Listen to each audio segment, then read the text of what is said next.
Então vai ser um tempo para você avançar, crescer, ganhar território espiritual em nome de Jesus. Você que precisa de uma palavra de Deus, estenda suas mãos para cá, abençoe a minha vida, comece a orar, fala: Deus, usa esse pastor hoje, dá graça, dá unção a ele, em nome de Jesus. Senhor, eu te peço, Pai, tua unção, tua direção, teu favor, teu vigor, tua luz, ilumina a minha mente, meu coração, ilumina a nossa mente, nossos corações aqui nessa noite, para que a porção da tua palavra venha sobre nós de maneira especial.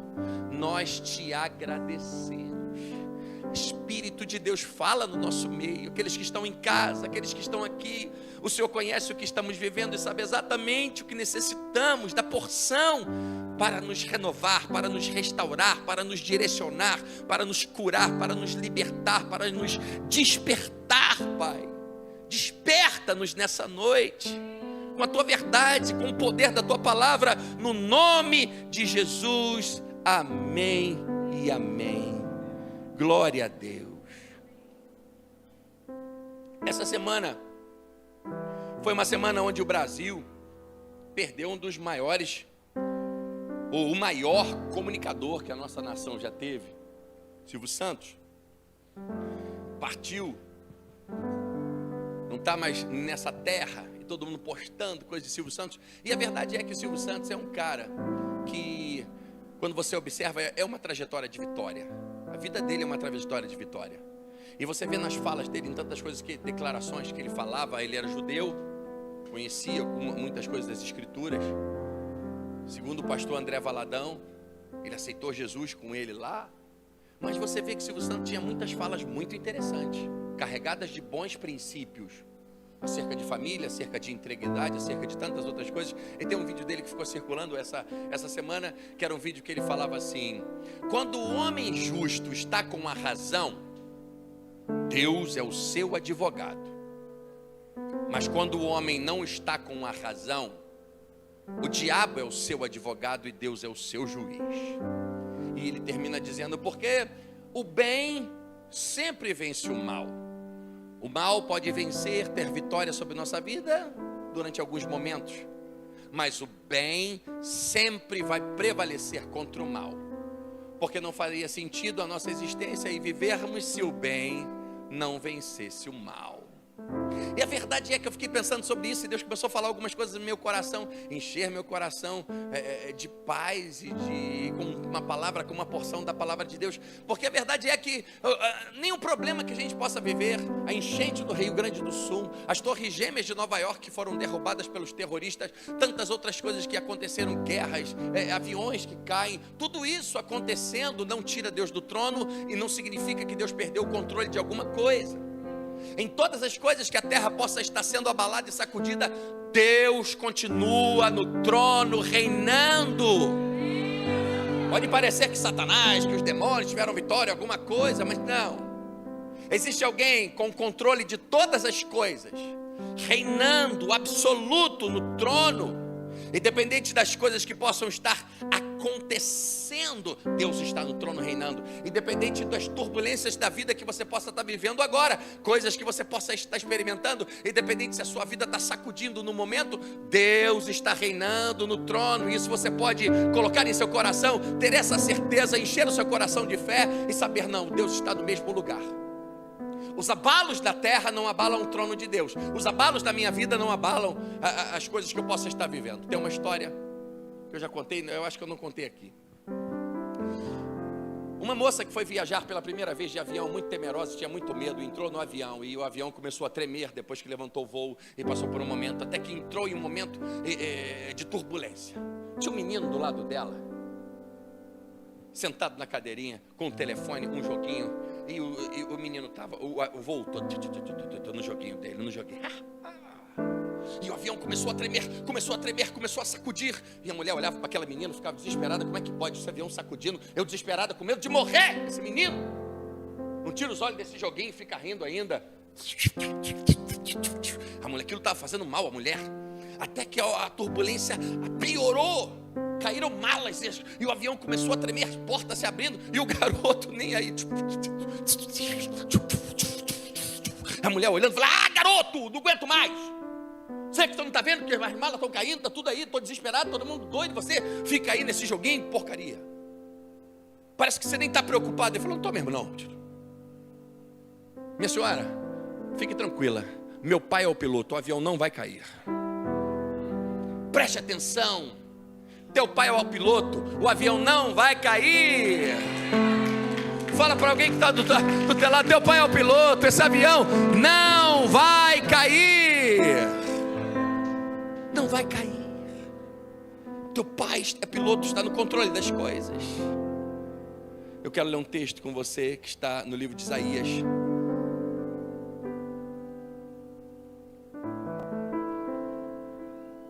Isaías capítulo 6, versículo 1 ao versículo 8. Um texto muito conhecido de todos nós, que vai dizer assim: no ano em que o rei Uzias morreu, eu vi o Senhor assentado num trono,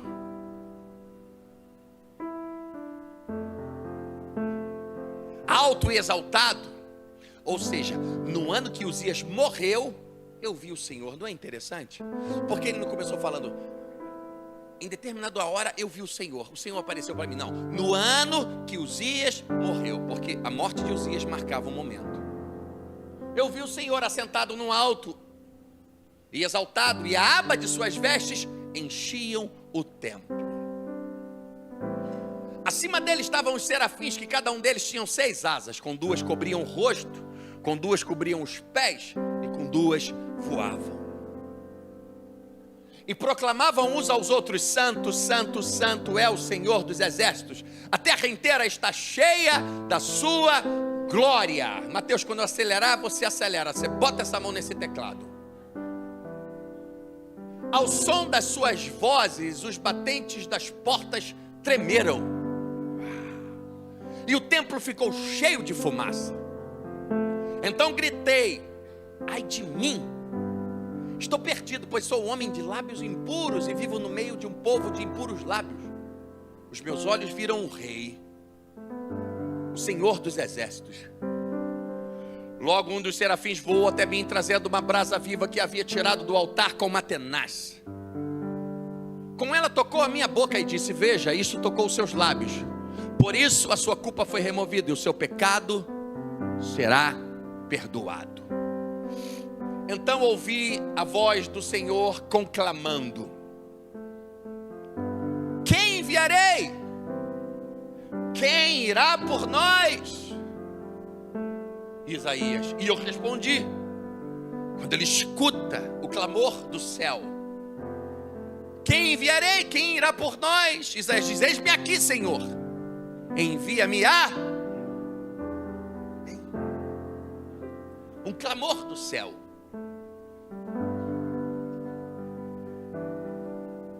Isaías deixa claro, ele pontua: no ano que Uzias morre, eu vi o Senhor, ele estava sentado num alto sublime trono. Uzias é um personagem, Uzias é um cara com muitas qualidades. Uzias começou a reinar em Israel aos 16 anos de idade e reinou durante 52 anos. 52 anos, durante um tempo Uzias fez o que era reto ao Senhor, buscou a Deus, fez o reino prosperar sobremaneira.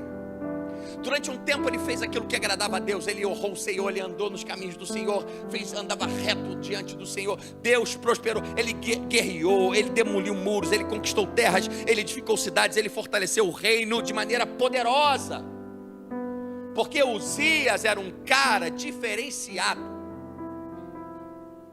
Fortificou a cidade com torres, ele construiu torres na cidade, como nenhum rei havia construído, porque Uzias é um cara que tinha uma inteligência fora do normal. Uzias tinha uma qualidade muito poderosa, que além de ter uma inteligência, muitas pessoas têm uma inteligência, mas não fazem nada com a inteligência que têm. Uma coisa é a inteligência, outra coisa é a sabedoria. A sabedoria é a arte de você usar a inteligência que você tem.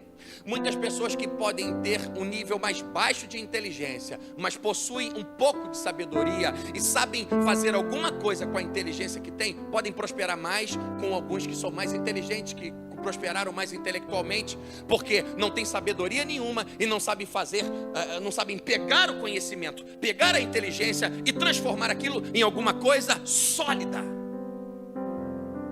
firme. Não sabem tirar do mundo irreal e construir no mundo real alguma coisa. Uzias era um cara que, além de ser inteligente, Uzias era ousado. Uzias era alguém que colocava... É muito bom planejar as coisas, e às vezes colocamos muitos planos no papel, mas sabe que o que precisa para que os planos que estão dentro de nós aconteçam? Primeira coisa, tirar eles do papel.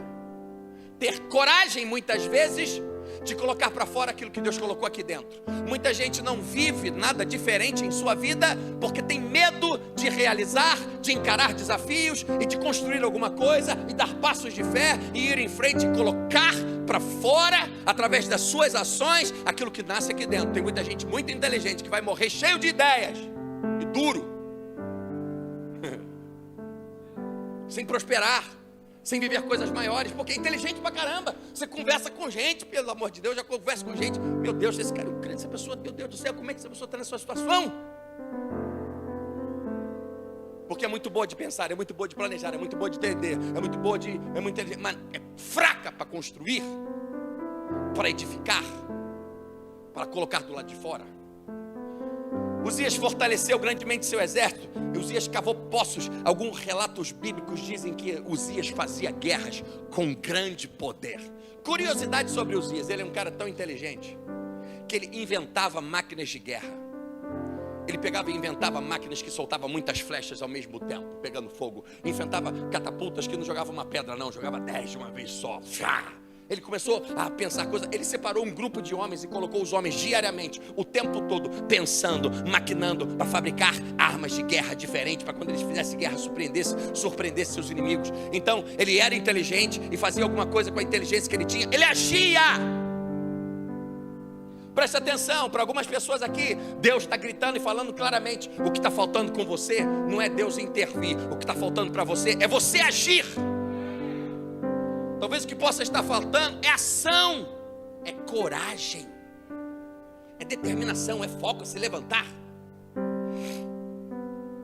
Uzias tinha peritos que naquela época inventavam máquinas. Os caras ficavam o tempo todo só pensando. O trabalho de vocês qual é? Inventar máquinas para quando estiver na guerra ter coisas diferentes, nós surpreendermos os nossos inimigos. Mas Uzias se fortaleceu tanto, começou a crescer, prosperar, avançar, conquistar, que isso acabou entrando no coração dele. Ele começou a se exaltar.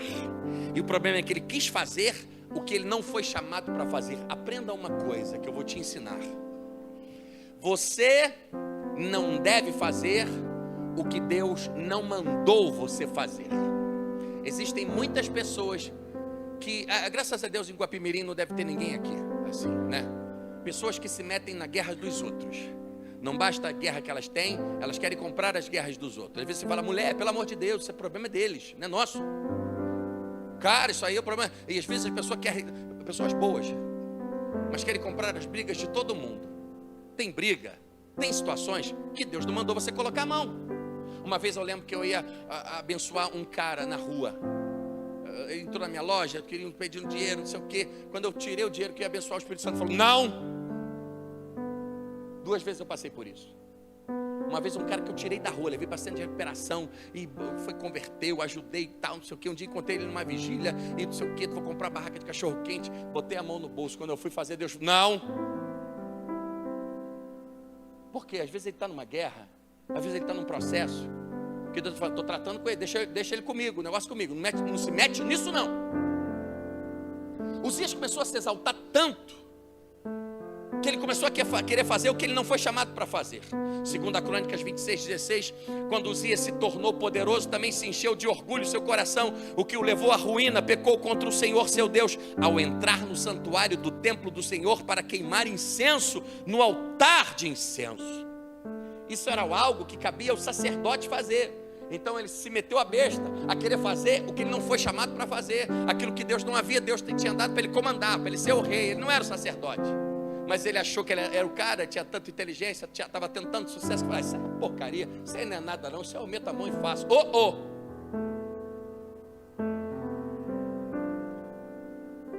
O sacerdote Azarias foi atrás dele com outros 80 sacerdotes do Senhor, todos homens corajosos. O sacerdote fala: tu é rei, mas aqui não. A igreja é um lugar aonde a sua posição social, o quanto dinheiro você tem, o quanto de inteligência você tem, o quanto de formação você tem, não significa que não tem importância. Mas você pode servir em uma área da igreja onde outra pessoa tem menos estudo que você, mas ele é o líder ali, você se submete, porque é diferente. Porque aqui a gente precisa entender que maior é o que serve. É o que serve. No reino de Deus as coisas não funcionam como uma hierarquia do mundo. Uzias caiu por seu orgulho, encheu seu coração. Ele achou que era tão bom que poderia fazer o que quisesse. Sabe, no reino de Deus, quanto mais você recebe de Deus, quanto mais responsabilidade você tem, mais servo do seu irmão você fica. Me acompanha, Mateus. Vou ficar no teu pé hoje. Quanto mais Deus te dá, significa que mais você tem para compartilhar, mais responsabilidade você tem. Quanto mais unção Deus te dá, quanto mais prosperidade Deus te dá, quanto mais graça Deus te dá, quanto mais palavra Deus te dá, mais responsabilidade você tem para compartilhar com os outros. Pastores aqui nessa igreja, aqui, eu posso falar daqui, pastores não são ungidos para ter privilégios, e sim para estarem prontos para servirem, para amarem, para aconselharem, para cuidarem dos privilegiados, porque são privilegiados porque tem pastores. Não significa que você não pode honrar o pastor, não significa que você pode trazer um bolinho, um empadão, uma coisa gostosa para o pastor, um pudim, né? Uma caixinha de ovo caipira. Não significa que você não pode ter carinho, mas significa que ser um pastor, já é um privilégio. O foco central não é esse. Diáconos, uma posição de serviço do reino de Deus, de responsabilidade com a obra de Deus para servir. Líderes da igreja não significa uma posição de destaque, significa um privilégio em servir os santos, ocupar uma posição de honra no exército do Deus Altíssimo. Um detalhe para o texto que lemos, que diz que o sacerdote foi atrás do rei Uzias com mais um monte de sacerdotes, todos homens valentes. Você que tem um chamado ministerial, uma mensagem para aqueles que têm um chamado pastoral ministerial e desejam um sacerdócio. Perguntaram para Billy Graham uma vez. Billy Graham era um homem muito influente nos Estados Unidos. Se você nunca viu o documentário do Billy Graham, um dos maiores evangelistas que já teve nessa terra, tá no Prime Video, tem o documentário do Billy Graham, aconselho você ver. Lá você vê que Billy Graham aconselhava os presidentes dos Estados Unidos. Tinha presidente que ligava para Billy Graham: Billy, eu tô aqui, vai explodir a guerra, não sei se eu mando foguete, se eu não mando. E Billy Graham tinha que orar, tinha que aconselhar. Era um cara muito, a sua popularidade era muito grande, muito respeitado nos Estados Unidos. E falaram para Billy Graham assim: Billy, será que você nunca pensou em se candidatar de acordo com a sua popularidade? Se você se candidatar para ser presidente, você pode ganhar. Ele falou: eu vou me rebaixar, eu sou embaixador de um reino celestial que não é dessa terra. Não vou me rebaixar a ser embaixador de um reino dessa terra. O que eu faço é bem mais importante. Sacerdote.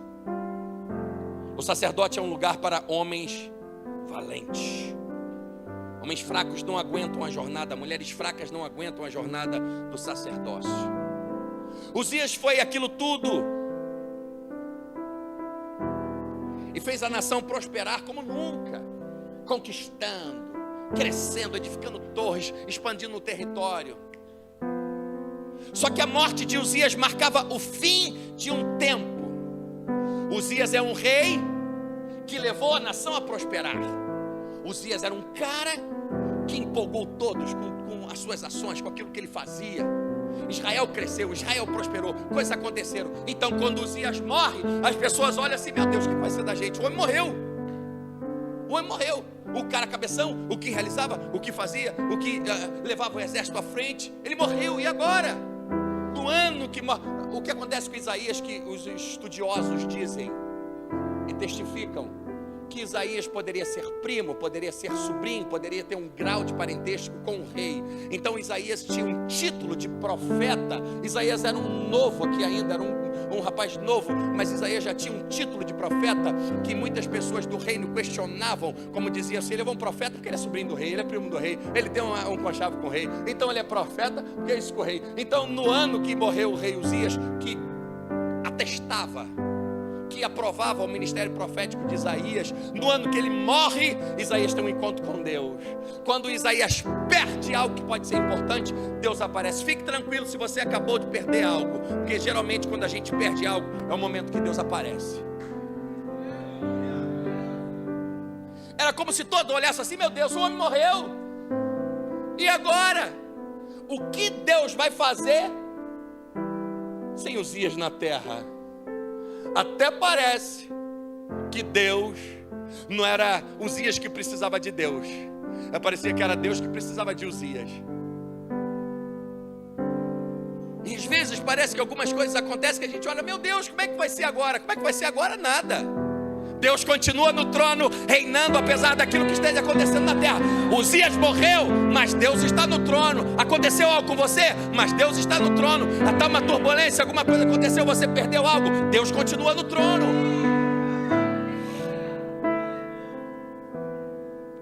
E talvez ele diga, como é que a gente pode viver agora se esse homem morreu? E no ano que morre o rei Uzias, Isaías vê o Senhor assentado sobre um trono, a orla do seu manto enche o templo, e Deus permite a visão a Isaías, porque era Deus dizendo para ele, Isaías, a nação está em crise. Quando Uzias morre, a nação entra em crise, porque quando morre um líder muito forte, as nações ao redor começam a se movimentar, começam a se agitar. Agora eles perderam alguém importante, agora é hora da gente atacar. A nação começa a ficar em crise. Então Deus dá uma visão para Isaías, para dizer assim, Isaías, vocês estão em problemas, vocês estão com medo, vocês estão em crise, a terra está em crise, Israel está em crise, mas eu continuo no trono reinando. As crises que enfrentamos na terra não colocam o céu em crise. Se você entender que você não é um cidadão somente dessa terra, você é um cidadão do céu. Você é governado por quem?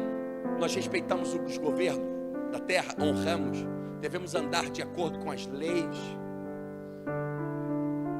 Mas aquilo que governa a nossa vida não é essa terra. Somos governados por um Senhor que está acima de todas as coisas.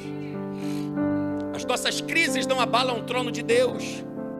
Não são os poderosos que decidem o rumo da humanidade, sim o Todo-Poderoso.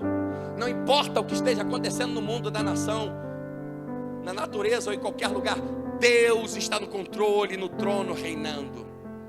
E quando Deus dá a visão a Isaías, fala assim, ele morreu, Isaías, vocês estão em crise, mas eu continuo no trono, não fui abalado. O céu não se abalou quando a terra se abalou. Presta atenção, se a sua fonte de provisão for a terra, quando a terra se abala, você está em problemas. Mas se a sua fonte de provisão, a fonte de visão, a fonte de graça, a fonte de força, de poder, para você crescer, para você avançar nessa terra, for o céu, quando a terra está em problemas, você não está em problemas. Por isso que tem pessoas que crescem nas dificuldades. Por isso tem pessoas que a gente não entende.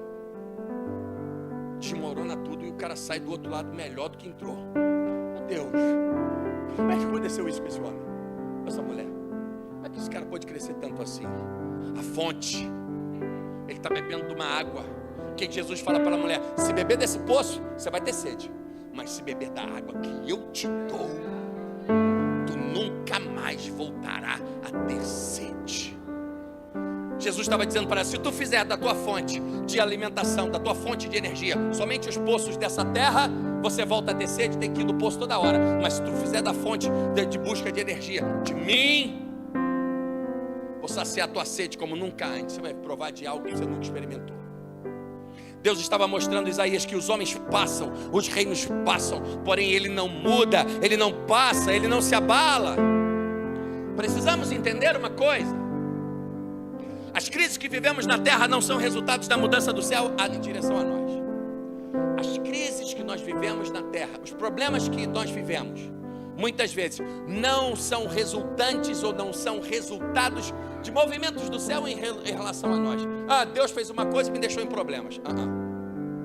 Muitas vezes, ou quase sempre, as crises que enfrentamos na terra são resultados de movimentos nossos em relação ao céu. Nós nos movimentamos sem autorização, nós saímos debaixo da bênção, nós agimos por conta própria, nós seguimos as nossas próprias direções. A Bíblia está cheia de textos dizendo: não se envolva, não se soberbeça na sua própria estultícia. O coração do homem pode fazer planos, mas a resposta certa vem da boca do Senhor. E Deus vai dizer: os meus pensamentos são mais altos do que os seus pensamentos. Os meus caminhos são mais altos do que os vossos caminhos. Deus continua no trono, continua reinando. Se alguém sai da posição, muitas vezes esse alguém é nós. A orla do seu manto, minha irmã, enchia o templo. E Deus estava mostrando a Isaías: presta atenção, ao mesmo tempo que eu sou majestoso, que eu sou todo poderoso, que eu estou reinando no trono aqui no terceiro céu, onde ninguém pode ver, onde poucas pessoas puderam ter acesso, onde os anjos estão aqui, os serafins, clamando santo, santo, santo. Ao mesmo tempo que eu estou aqui, que parece que é num lugar tão longe, inacessível, ao mesmo tempo o meu manto está varrendo o templo. Ao mesmo tempo que eu estou nas alturas do céu, eu estou aí perto de vocês, acessível, perto. Por isso que a Bíblia diz: buscai o Senhor enquanto se pode achar, invocai-o enquanto Ele está perto. Por isso que Jesus é chamado de Deus Emanuel, um Deus conosco, um Deus que está ao nosso lado, um Deus que está a seu alcance, um Deus que quer te ajudar, um Deus que quer te socorrer, um Deus que não está distante, está aqui, presente. Socorro bem presente no tempo de angústia, no tempo da aflição. Ao mesmo tempo que Ele é um Deus cercado de glória e majestade. Por isso que quando aquela mulher do fluxo de sangue toca na orla de Jesus, do manto, é porque a mesma palavra usada para orla do manto é a mesma palavra usada para asas. Por isso que com as suas asas Ele te cobrirá e você estará seguro.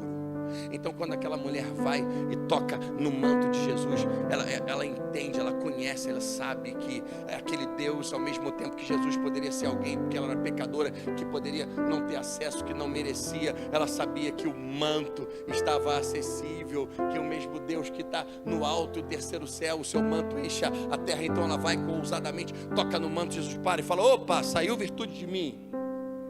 E o poder fluiu dele, aquela mulher curada, porque ela creu em um Deus que estava ali, presente, que poderia curá-la, disponível a ela.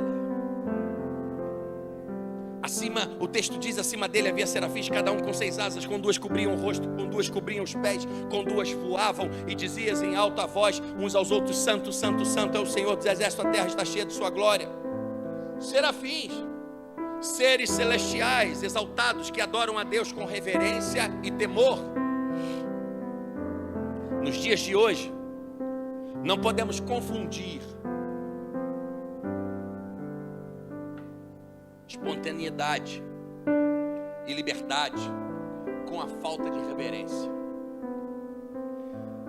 E o temor, com falta de reverência e falta de temor, e acabar acreditando que podemos adorar a Deus de qualquer maneira, do jeito que queremos. Por isso que a Bíblia, por que a Bíblia diz: guarda o teu pé quando entrares na casa do Senhor? Porque quando você entra aqui, você precisa de certa forma voltar a tua atenção para o céu, porque você separa esse momento para se voltar para Deus, para receber a Deus, ser tocado por Ele, adorar a Ele, servir a Ele. É um momento, não é um momento nosso. O culto não é para nós, o culto não é nosso, o culto é dele. Nós não viemos aqui para receber. Precisamos alinhar uma questão de culto muitas vezes entre nós e entender o que é culto. Culto nem sempre é um lugar de receber, culto é lugar de entregar. entregar a adoração, entregar o meu louvor, entregar minha gratidão, entregar a minha oferta, entregar o meu melhor, entregar para Ele, porque receber Ele pode te dar segunda, Ele pode te dar terça, Ele pode te dar quarta, Ele pode fazer milagre quinta, sexta, e o dia que você separa para estar aqui, esse momento é para adorar, voltar-se para Ele. E quando fazemos isso, quando colocamos Ele em primeiro lugar, as demais coisas nos serão acrescentadas. E às vezes quando você esquece de tudo, você esquece até de pedir, e você está adorando, Ele está trabalhando. Não chega no meio da semana, a coisa está resolvida, e Deus faz algo. João 4:23 chega a dizer: mas está chegando a hora, de fato que já chegou, em que seus verdadeiros adoradores adorarão o Pai em espírito e em verdade. O Pai procura pessoas que o adorem desse modo. Os serafins com 6 asas, serafins, seres celestiais, 6 asas, 2 cobriam o rosto, com 2 cobriam os pés, com 2 voavam. Isso me remete a características de alguém que é adorador. Tampavam os olhos, porque enquanto eles tampam os olhos, eles estão dizendo: enquanto nós adoramos, nós não estamos preocupados em ficar olhando o que o Senhor está fazendo. Porque muitas vezes podemos estar adorando a Deus, podemos estar glorificando a Deus, podemos estar servindo a Deus, mas preocupado com o que Ele está fazendo. Meu Deus, será que Deus vai fazer? Será que... Meu querido, adore a Ele, esquece, deixa Ele fazer. Se você quem aqui consegue dormir no banco do carona com alguém dirigindo? Eu não consigo. Tem que confiar muito na outra pessoa. Então quando confia muito na outra pessoa, você é capaz de dormir com o outro dirigindo. Eu tenho dificuldade. Eu sou capaz de ficar revezando o olho. E o que está dizendo aqui é o seguinte: quando tu adorar, quando tu servir, quando tu entregar tudo para Deus, quando entregar teu coração, confia. Fica querendo dar pitaco, querendo olhar: será que Ele vai fazer? Será que Ele vai fazer? Será que Ele vai me amar? Será que Ele vai me amar? Será que Ele vai fazer um milagre? Será que Ele vai me honrar? Será que Ele vai... Entrega teu caminho ao Senhor, confia nele e Ele tudo fará. Confiança pode ser a chave para você viver os milagres de Deus. A preocupação, entenda bem, coloque sabedoria no que eu vou dizer. A preocupação em um determinado nível pode se tornar pecado. Porque a preocupação demais se torna ansiedade. Ansiedade, você começa a sofrer por coisas que nem aconteceu. Nem aconteceu. Você fala: meu Deus, será que sexta-feira eu não vou conseguir pagar a conta? Hoje é domingo ainda. Será que semana que vem, mês que vem, como é que vai ser? Eu não vou conseguir fazer aquilo, não vou conseguir fazer aquilo outro. Meu Deus, já está sofrendo, deixa o dia chegar. Pelo menos vive em paz esses dias aí. Mas não confia nem um tantinho em Deus, que tem um tempo para Deus fazer um milagre. Porque a falta de confiança comunica a falta de fé. Pessoas que têm fé não vivem desesperadas. Eles tampam os olhos porque eles não estão preocupados em ver o que Deus está fazendo. Eles confiam naquilo que Deus fará. Ele tampa os pés. Quando eles os serafins, quando eles estão adorando a Deus, eles tampam os olhos. 6 asas, 2 tampam os olhos, as outras 2 tampam os pés. Porque eles tampam os pés? Porque eles entendem que quando chegam na presença do Criador, os pés remetem a caminho. Então eles estão dizendo assim: Senhor, eu tampo os meus pés com tanto constrangimento que eu tenho diante do Senhor para dizer: eu não tenho os meus próprios caminhos. Eu quero dizer para o Senhor que quem faz meus caminhos é o Senhor, não sou eu. Estou tampando meus pés, dizendo: pode fazer os meus caminhos, pode guiar a minha vereda é tua, põe nas minhas veredas, faz a meu caminho. Eu não quero andar com meus próprios pés, eu quero ser guiado pelo Senhor. Eu não quero fazer a minha própria história, eu quero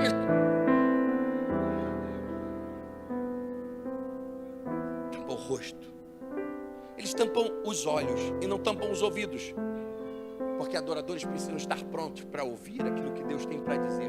Existe um problema, não só quando não ouvimos, existe um problema quando não queremos ouvir.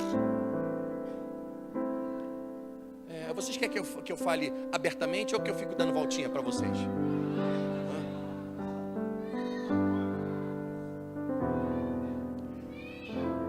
Crianças podem, quando não querem ouvir alguma coisa que o pai está brigando, o pai está falando, fica lá, lá, lá, lá. Ou se fazem de bobo. Já viu pessoas que se fazem de bobos? Você pediu, ela sabia que tinha que fazer, você sabe o que ela fazia, mas ela é capaz de falar, não entendi. Eu não sabia que era para fazer isso. E o fato é que nós podemos estar vivendo assim em relação a Deus, sabendo das responsabilidades que temos como cristãos. Gente crente, que conhece a palavra há muito tempo, e vivendo como um novo convertido, quando já poderia estar fazendo muita coisa para o reino de Deus,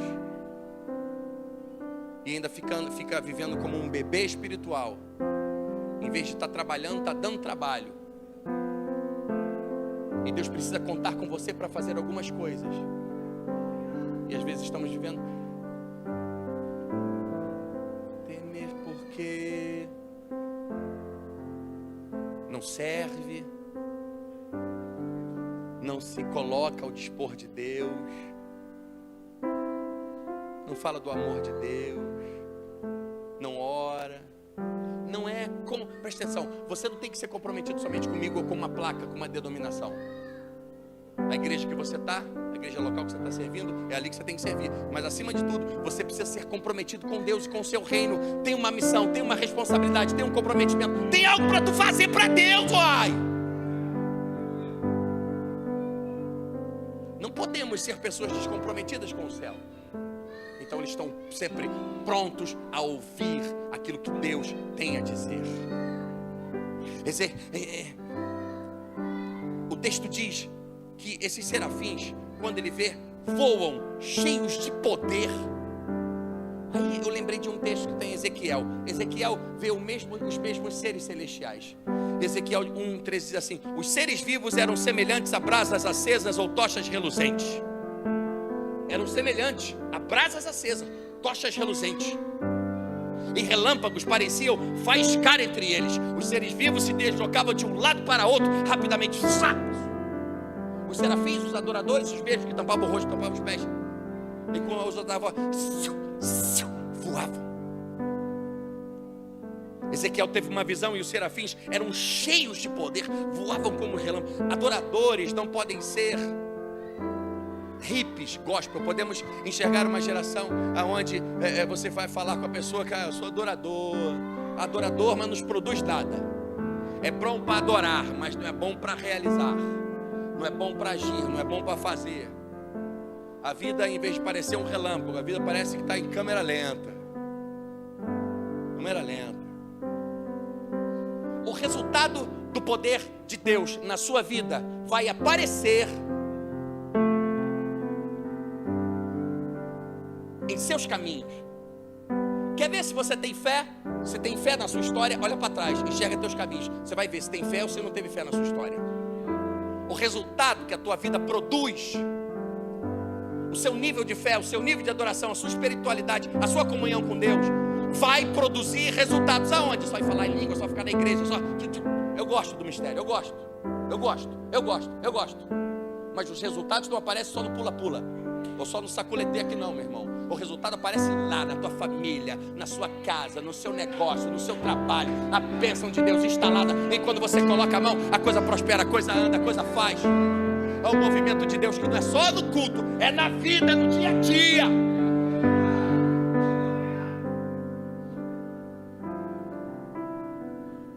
Isaías 40:28 tem um texto, o louvor pode vir vindo, que diz assim: você não ouviu, não entendeu?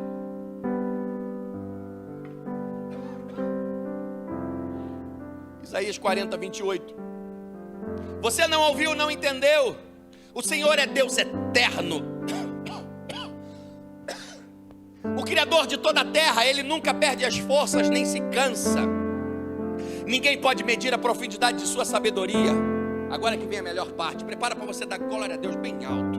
Dá força aos cansados e vigor aos fracos. Até os jovens perdem as suas forças. Vem, Mateus, e se cansam, e os rapazes tropeçam de tão exaustos. Mas os que confiam no Senhor renovam suas forças, voam alto como águias, correm e não se cansam, caminham e não desfalecem. Pastor, você fica pegando pesado com a gente, fica fica falando desse jeito, que a gente tem que produzir, que a gente tem que fazer e que a fé tem que ter resultado. Ah, queridão, não sou eu não. Vê se Deus está pegando leve.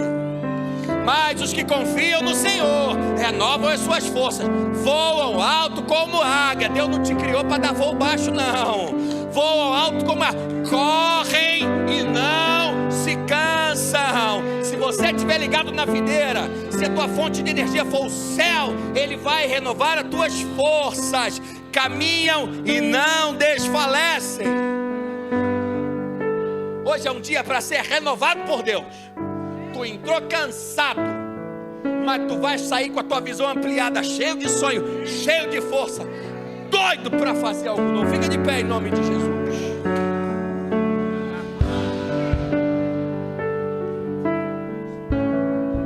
Isaías era um homem até aquele momento, até que quando ele tem aquela visão, ele percebe que ele não era aquela pessoa que ele imaginava que fosse. O encontro com a santidade de Deus constrange ele. Preste atenção.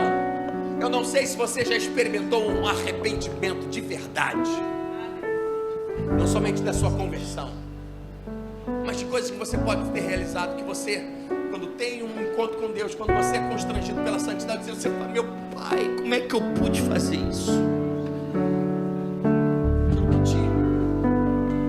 te impacta. E você sente o peso da culpa, não te matando, te confrontando. Que a santidade de Deus vai confrontar o pecado que há em nós. Isaías, quando vê a glória de Deus, ele sente a santidade constrange ele de tal maneira que, meu Deus, vou morrer, eu ouvi o Senhor, estou sentindo Ele, meu Deus, sou um homem de lábios impuros, eu falei besteira. Talvez ele tenha falado mentiras, como um profeta, talvez ele tenha profetizado profecias falsas, não sei o que ele fez, mas ele fala: sou um homem de lábios, talvez ele tinha falado coisas que não devia falar, eu sou um homem de lábios impuros, eu habito no meio de um povo de impuros lábios, meu Deus, estou muito longe da santidade. E ele fica chocado e fala: Pai, meu Pai, se arrepende, a santidade de Deus derruba ele. Se a santidade de Deus ainda não te derrubou, falta algo na tua conversão, meu irmão. Ele sente o impacto da glória.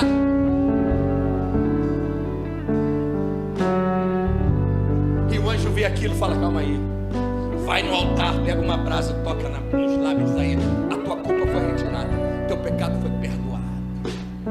É o sangue de Jesus que nos redime, que nos cura, que faz com que a gente possa se levantar e ter a nossa alma lavada pelo sangue carmesim, os nossos pecados perdoados, para olhar para Ele e receber dele, após tendo nos arrependido.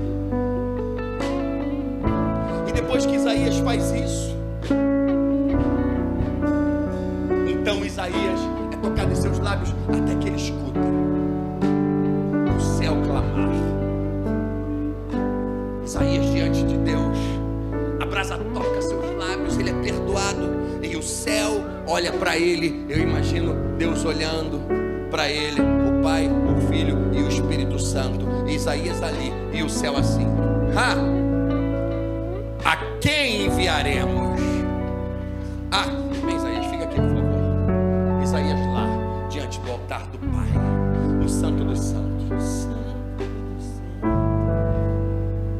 E Deus: a quem? A quem? Quem enviaremos? Quem enviaremos? Quem há de por... Quem será? Quem será que vai entender que eu tenho uma obra na vida dele? Quem será que vai entender que eu tenho mais para falar? Quem será que vai abrir esse bocal e falar: quem enviarei? Quem irá por nós até que Isaías vê? Eu vou, envia-me a mim, eis-me aqui. Hoje é o dia que Deus está dizendo para você: quem enviarei? Se apruma nos seus pés, que eu tenho uma obra para fazer na sua vida. Se levanta que tudo vai mudar. Pega as tuas mãos bem alto. Hoje Deus está te chamando. Hoje é uma convocação do céu para se alinhar para aquilo que Deus tem. Louvado seja o nome do Senhor.